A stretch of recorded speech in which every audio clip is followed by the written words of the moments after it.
Perintah Kaisar Naga. Jangan lupa like, komen, dan subscribe RD1 Channel. Bab 3177. Penatuaki, tipuan macam apa yang kamu lakukan? Kami berdua jelas berdiri di sini, tetapi mereka tidak dapat menemukannya, dan mereka bahkan tidak dapat merasakan nafasnya. Melihat itu Dev dan yang lainnya hendak melakukannya. Pergi, Li Xing mau tidak mau berkata dengan terkejut. Tuan muda, ini adalah teknik Void Escape, yang merupakan keterampilan yang diturunkan dari nenek moyang kita. Belum lagi, seorang biksu di alam gabungan, bahkan seorang biksu di puncak alam kesengsaraan transendensi, tidak akan mampu melakukannya. Temukan itu di bawah teknik Void Escape saya. Latihan ini telah menyelamatkan saya berkali-kali, dan saya tidak pernah melewatkannya. Petik 2. Kita hanya perlu menunggu dengan tenang sampai mereka pergi, dan kemudian kita bisa pergi. Penatuaki berkata dengan bangga. Benarkah kamu tidak melewatkan satu tembakan pun?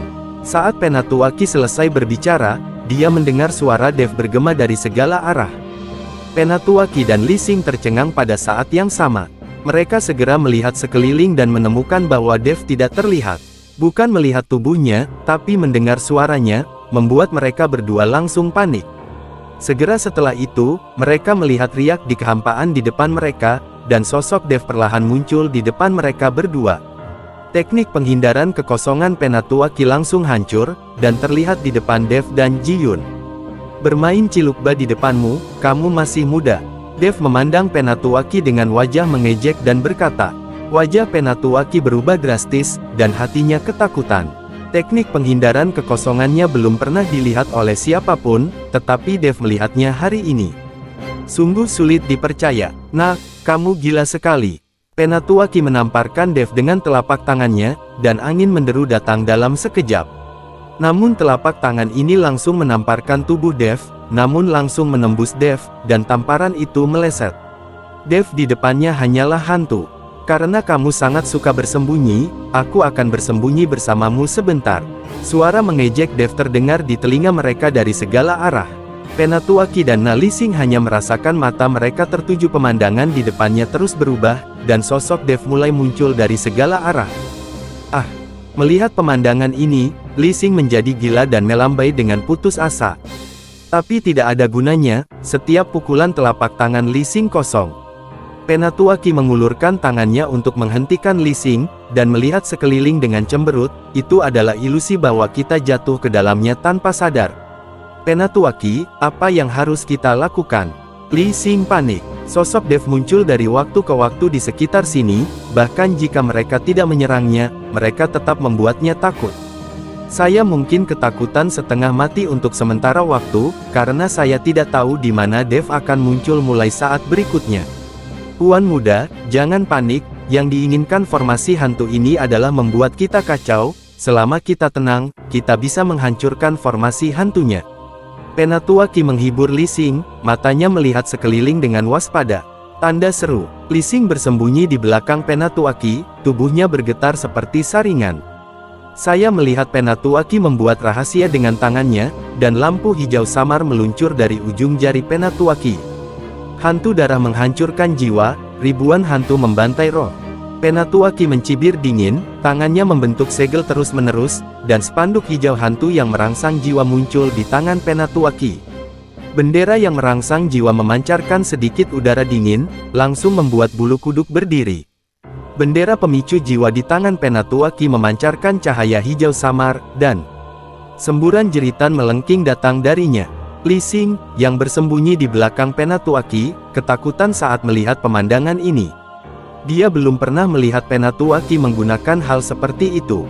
Bendera yang membangkitkan jiwa menari terus-menerus, dan susunan sihir langsung berubah menjadi dunia hijau. Merusak. Dengan teriakan keras Penatuaki, dunia hijau meledak dalam sekejap, dan kembali ke tampilan aslinya dalam sekejap. Saat ini, kedua orang itu dapat melihat dengan jelas bahwa Dev dan Ji Yun sedang memperhatikan mereka tidak jauh. Bab 3178. Itu hanya susunan hantu, mencoba menjebakku, itu konyol.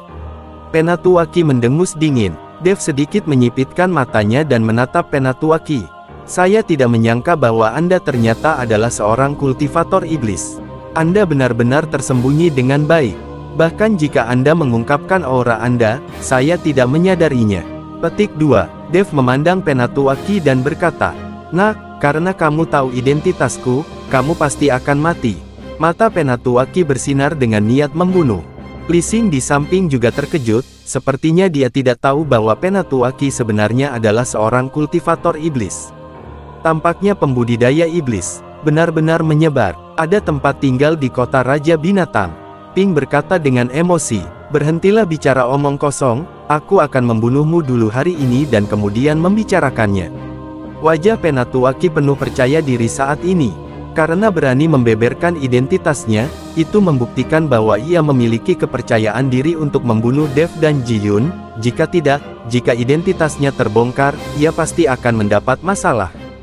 Setelah Penatuaki selesai berbicara, dia mengibarkan bendera yang merangsang jiwa, dan seluruh medan perang diselimuti oleh cahaya hijau redup. Sinar cahaya ini perlahan jatuh dan menempel pada mayat, lalu semua mayat perlahan berdiri. Ji Yun terkejut saat dia melihat ratusan mayat menjadi hidup, masing-masing datang ke arahnya dengan tatapan garang. Dia belum pernah melihat pemandangan mengerikan ini sebelumnya. Ketika Dev melihat ini, dia sedikit mengernyit, dan sepertinya ada keraguan di matanya.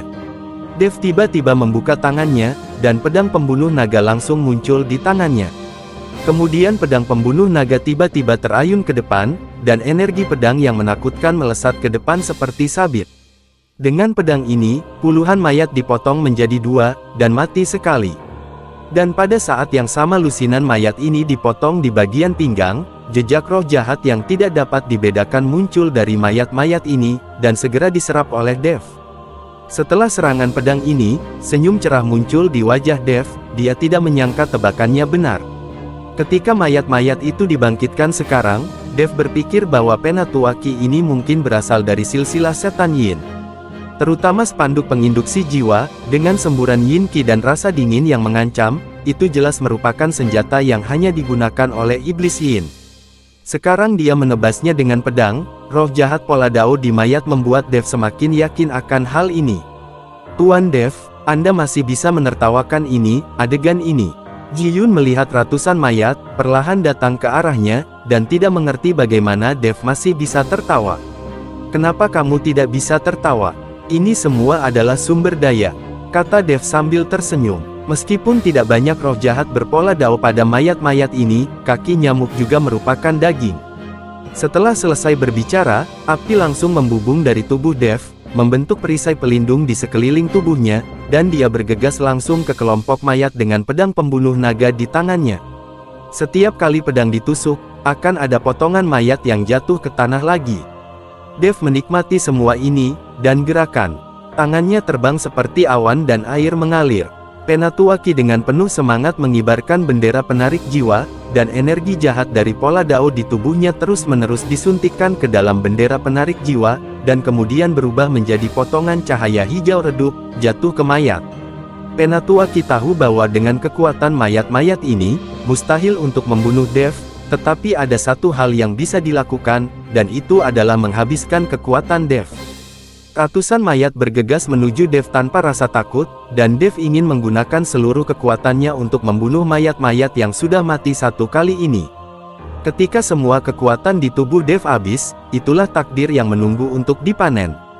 Perhitungan Penatuaki sangat bagus, tetapi dia tidak menyangka bahwa Dev akan membunuh mayat-mayat ini. Tidak hanya dia tidak akan menghabiskan kekuatan di tubuhnya, tetapi dia juga akan menyerap energi jahat dari tanda Dao dan meningkatkan kekuatannya sendiri. Bersambung. Bab 3179. Ji Yun menyaksikan Dev membunuh mayat-mayat itu sendirian, dan ingin membantu, tapi dihentikan oleh Dev. Ji Yun tidak bisa menyerap roh jahat dari Daomar, jadi sayang sekali jika membunuh mayat-mayat ini. Melihat Dev tidak mengizinkannya mengambil tindakan, Ji Yun hanya bisa menonton dengan cemas dari samping. Dan Penatuaki dan Li Xing tampak bangga. "Penatuaki, aku tidak menyangka kamu memiliki kemampuan seperti ini. Cepat hidupkan lebih banyak mayat dan buat orang ini lelah sampai mati." Li Xing berkata dengan gembira dari samping. Penatuaki tersenyum dan mengangguk, melantunkan mantra di mulutnya, dan terus mengibarkan bendera pemicu jiwa di tangannya. Sejumlah besar mayat terus muncul dari tanah, dan kemudian menuju ke arah Dev. Segera, hampir semua mayat di tanah hidup kembali. Tetapi, Dev masih bertarung keras dengan pedang pembunuh naga, dan tidak ada tanda-tanda kekuatannya melambat. Pada saat ini, Penatuaki sedikit mengernyit, dan keringat dingin menetes dari dahinya. Dia mengaktifkan bendera pemicu jiwa dan memakan banyak roh jahat Daoisnya, tetapi menemukan bahwa Dev masih bertahan. Melihat Penatuaki melambat, Dev sepertinya tidak dapat bertahan lebih lama lagi, jadi dia berteriak, "Aduh!" Dev berpura-pura dipukul dengan keras oleh mayat itu, dan terbang mundur, keluar. "Tuan Dev." Melihat ini, Ji Yun bergegas dan dengan gugup membantu Dev berdiri. "Tuan Dev, apakah Anda baik-baik saja?" Ji Yun memeriksa luka Dev. Dev tersenyum tipis pada Ji Yun dan berkata, "Aku baik-baik saja. Aku sengaja berpura-pura. Kamu juga berpura-pura bahwa aku terluka parah." Ji Yun tertegun dan tidak mengerti maksud Dev, tapi dia tetap mengikuti instruksi Dev. "Saya melakukan apa yang diperintahkan. Tuan Dev, Anda terluka. Nafas Anda sangat lemah. Berhenti berkelahi. Ayo cepat." Ji Yun membantu Dev berdiri dan berkata dengan keras, "Jangan pergi, aku akan membunuh semua mayat ini." Dev mendorong Ji Yun menjauh, lalu menyerang ke depan dengan pedang pembunuh naga. Tapi kali ini, gerakan Dev jelas lambat, dan dia terlihat lemah. Penatuaki, anak ini tidak tahan lagi, dia bekerja lebih keras. Melihat ini, Li Xing buru-buru berkata kepada Penatuaki. Ketika Penatuaki melihat ini, dia merasakan sedikit di dalam hatinya, jadi dia mengeluarkan roh jahat pola Dao di tubuhnya lagi, dan terus mengibarkan panji yang merangsang jiwa. Persis seperti itu, 1 jam lagi berlalu. Dev sepertinya melambat, tetapi mayat-mayat itu tidak bisa mendekat sama sekali. Setiap kali dia melihat ke arah Dev, dia akan jatuh, tetapi Dev tidak jatuh. Dan wajah Penatuaki itu memerah, dia mengatupkan giginya erat-erat, dan mendesak begitu banyak mayat untuk dibangkitkan, dia hampir kehabisan kekuatan fisiknya. Penatuaki saat ini hanya bertahan, dia ingin melihat siapa yang akan jatuh lebih dulu, dia atau Dev. Setengah jam lagi telah berlalu, aura Penatuaki menjadi sangat lemah, dan bendera pemicu jiwa di tangannya secara bertahap kehilangan kilaunya. Seluruh orang itu tiba-tiba layu dan jatuh. Elder Qi. Melihat ini, Li Xing segera membantu Elder Qi berdiri. Penatuaki terengah-engah, seolah-olah dia baru saja mengalami pertempuran sengit. "Elder Qi, cepat dan lanjutkan, maka Dev jelas tidak akan bisa bertahan lagi," desak Li Xing. Penatuaki melambaikan tangannya, "Tuan, saya tidak memiliki kekuatan lagi. Sudah lama sekali, dan orang itu masih terlihat seperti sekarat, tetapi dia tidak akan jatuh." Dev melihat Penatuaki meraih tangannya, batasnya, dan sudut mulutnya melengkung. Aura di tubuhnya meledak seketika, dan dia memegang pedang pembunuh naga di tangannya, memenggal beberapa mayat terakhir. Melihat aura Dev meledak tiba-tiba, Penatuaki dan Li Xing terkejut. Setelah memenggal kepala semua mayat, Dev berjalan menuju keduanya dengan cibiran di wajahnya. "Kamu masih memiliki kekuatan." Penatuaki memandang Dev dengan kaget dan berkata, Bab 3180. "Hahaha, idiot, aku punya kekuatan yang besar, aku baru saja berbohong kepadamu. Jika aku tidak berbohong kepadamu, mengapa kamu melepaskan semua roh jahat pola Dao di tubuhmu?" Dev tertawa keras, tersenyum. "Bagaimana kamu tahu roh jahat Dao Wen?" Mata Penatuaki membelalak. "Kamu harus tahu bahwa roh jahat Dao Wen ini unik dari silsilah iblis yin mereka. Nafas ini mampu merayu jiwa dan menghidupkan kembali orang mati." Dia tidak menyangka Dev mengetahui nafas seperti ini. "Tentu saja aku tahu, karena aura semacam ini, aku juga punya." Setelah Dev selesai berbicara, roh jahat Dao Wen di tubuhnya langsung meresap, dan dalam sekejap, Penatuaki dan Li Xing selesai. Merasakan aura jahat tanda Dao di tubuh Dev, Penatuaki berkata dengan wajah terkejut, apakah kamu juga murid dari silsilah iblis yin kami?" Dev mendengus dingin, "Bah, siapa kamu?" "Silsilah setan yin, murid Pui, saya menyelamatkan iblis yin itu, dan saya adalah penyelamatnya." "Saya menyelamatkan leluhur Anda, jadi masuk akal jika Anda melihat saya, Anda harus berlutut dan bersujud." Tentu saja Penatuaki tidak percaya dengan apa yang dikatakan Dev. Dia menatap Dev dengan mata dingin, ternyata kamu hanya berpura-pura hanya menyerap roh jahat dari pola tersebut. Pantas saja kamu menolak membiarkan orang lain membantumu. Kamu mengerti sekarang, tapi sudah terlambat, kata Dev dengan ekspresi bangga di wajahnya. Karena Anda memiliki roh jahat pola Dao dari silsilah Yin Mo Kami, itu berarti Anda memiliki hubungan dengan silsilah Yin Mo Kami. Terlepas dari apakah Anda adalah murid dari silsilah Yin Mo Kami, kami juga ditakdirkan. Masalah hari ini, rawat saja itu sebagai kesalahpahaman, mari kita kembali, dan aku bisa melapor kepada Raja Li dan mengampuni nyawamu. Kamu harus melihat situasinya dengan jelas, saat ini kota Kekaisaran Iblis sedang sekarat, dan dengan kota Kekaisaran Iblis, ada hanya satu jalan buntu. Penatuaki membujuk Dev. Orang ini sebenarnya dengan naif ingin Dev melepaskan mereka. Hahaha, kamu benar-benar naif. Jika Iblis Tua Yin mau tahu bahwa murid dan cucunya sama bodohnya dengan kamu, dia mungkin akan mati karena marah. Sekarang kalian berdua adalah tahanan, beraninya kamu berbicara denganku. Kondisi. Setelah Dev selesai berbicara, dia mengulurkan tangan dan tiba-tiba meraihnya, dan Penatuaki ada di tangannya.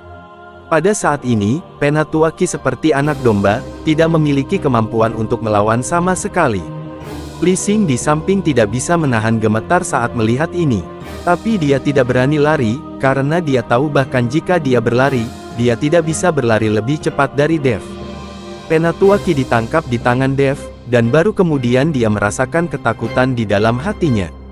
Kulitnya juga menjadi jelek, dan tubuhnya sedikit gemetar. Kamu dan aku adalah satu keluarga, aku harap kamu tidak membunuhku, aku dapat memilih untuk berhenti dan tidak melawanmu. Pada saat ini, Penatuaki menyadari bahwa ancaman itu tidak ada gunanya bagi Dev, tidak ada gunanya, jadi saya hanya bisa memohon belas kasihan. Aku sudah mengatakannya, aku bukan seorang kultivator iblis, dan aku tidak berasal dari klan yang sama denganmu, jadi jangan terlalu dekat. Tapi jangan khawatir, aku tidak akan membunuh kamu, karena masih berguna untuk menjagamu. Chen setelah Ping mengatakan itu, dia melepaskan Penatuaki, dan kemudian meraih kerah Li Xing. Li Xing mengguncang tubuhnya, berjuang 2 kali dan berkata, Dev, lepaskan aku, jika kamu membunuhku, ayahku tidak akan membiarkanmu pergi, dan seluruh kota Kekaisaran Iblis akan dikuburkan bersamamu. Bang! Dev menamparkan Li Xing begitu keras hingga mulut pria itu membengkak, dan dia langsung menutup mulutnya. Jika mereka berbicara omong kosong, aku akan mengebirimu dan menggantungmu di gerbang kota untuk dipamerkan di depan umum. Dev memelototi Li Xing. Mata Li Xing penuh ketakutan dan dia terus menelan ludahnya. Kembalilah dan beritahu Raja Li bahwa putranya telah ditangkap oleh saya. Jika Anda ingin putranya hidup, lakukan apa yang saya katakan, kata Dev kepada Penatuaki. Bab 3181. Penatuaki memandang Li Xing yang ditangkap. Meskipun dia ingin menyelamatkannya, dia tidak dapat berbuat apa-apa. Izinkan saya menasihati Anda, bahkan jika Anda menangkap Tuan Muda, sangat mustahil membuat Raja Li mundur. Raja Li memiliki ambisi besar, dan tidak mungkin baginya untuk menyerah mencaplok kota Kekaisaran Iblis demi kepentingannya, dari putranya. Kesempatan ini, jika putranya meninggal, dia dapat hidup kembali. Bagaimanapun, dengan kekuatannya untuk bertahan dalam masa bencana, mudah untuk bertahan selama ratusan tahun. Selain itu, dia memiliki banyak selir di harem, dan sangat mudah untuk memiliki beberapa putra lagi. Tenang, Penatuaki berkata kepada Dev. Penatuaki, apa yang kamu bicarakan, ayahku tidak akan mengabaikanku. Li Xing berteriak dengan marah ketika dia mendengar kata-kata Penatuaki. Kata-kata Penatuaki, bukankah ini memaksakan dirinya sampai mati? Jika dia tidak memiliki nilai sama sekali, Dev pasti akan membunuhnya. Jangan khawatir, saya tidak meminta Raja Li mundur. Saya hanya ingin menukar putranya dengan sesuatu. Dev tahu bahwa pangeran dan jenderal biasanya adalah orang yang sangat kejam. Wilayah, mereka tidak akan melakukannya. Dev tidak pernah berpikir untuk menggunakan Li Xing untuk mengancam Raja Li agar menarik pasukannya. Apa yang ingin kamu ubah? Penatuaki bertanya. Dewa Raja Gong, kata Dev dengan tenang. Busur Raja Dewa. Penatuaki tiba-tiba terkejut, matanya selebar lonceng. Mengapa Raja Li memiliki busur Raja Dewa? Apakah kamu salah? Penatuaki memandang Dev dengan ragu. Rupanya, Penatuaki juga mengetahui tentang busur Raja Ilahi, tetapi dia tidak mengetahui bahwa busur Raja Ilahi ada di tangan Raja Li. Apakah itu ada di tangannya atau tidak, kirimkan saja pesannya. Setelah Dev mengatakan itu, dia langsung membawa Li Xing dan berjalan menuju kota Kaisar Iblis. Penatuaki, selamatkan aku, segera beritahu ayahku dan berikan dia busur itu. Teriak Li Xing. Dia tidak tahu apa itu busur Raja Dewa, tidak peduli apa itu tidak sepenting nyawanya sendiri. Baru setelah Dev membawa Li Xing ke kota Kekaisaran Iblis, Penatuaki menghela nafas, berbalik dan pergi. Begitu dia memasuki kota Kekaisaran Iblis, Yihe memimpin kerumunan untuk menyambutnya. Karena pertarungan di bawah kota menarik perhatian para prajurit di tembok kota, mereka melaporkannya ke Yihe. Ketika Yihe melihat Dev membawa Li Xing ke kota, dia tidak bisa menahan diri untuk tidak berkata, "Tuan Dev, apa ini?" Yihe mengira Dev masuk ke kamp musuh di malam hari dan memberikan Li Xing ketertangkap. Anak ini turun dari kota, dan kebetulan saya melihatnya, jadi saya menangkapnya. Kata Dev ringan, "Hebat, jika kita menangkap orang ini, Raja Mingli tidak akan berani lagi menyerang kota. Kita bisa menggunakan Li Xing untuk mengancam ayahnya agar mundur." Isa memandang Li Xing, yang wajahnya bengkak dan penuh ketakutan. Kata dengan senang hati, "Kamu berpikir terlalu sederhana, maka Raja Li tidak mungkin mundur demi Li Xing." Kata Yihe perlahan, "Kenapa? Apa dia baru saja melihat putranya mati?" Isya tidak mengerti kenapa. Yihe tidak menjelaskannya, dan dia tidak tahu bagaimana menjelaskannya, karena ini adalah rumah kaisar. Jika suatu saat Isya tertangkap, dan membuat Yihe menyerahkan seluruh kota Kekaisaran Iblis, Yihe mungkin tidak akan menyerah. Karena dia tidak bisa mengabaikan seluruh prajurit kota Kekaisaran Iblis demi Isya. Oke, jangan bahas ini lagi. Bahkan jika mereka menyerang kota besok, tidak masalah. Aku sudah menyiapkan lingkaran serangan lain di luar. Selama mereka berani menyerang kota, biarkan mereka datang dan pergi. Chen Ping melihat rasa malu Yihe, dia buru-buru berkata, "Dengan Tuan Dev di sini, saya merasa jauh lebih nyaman." Yihe mengangguk, lalu memerintahkan orang-orang untuk memenjarakan Li Xing. Semuanya pergi beristirahat dan menunggu pertempuran besok. Bersambung.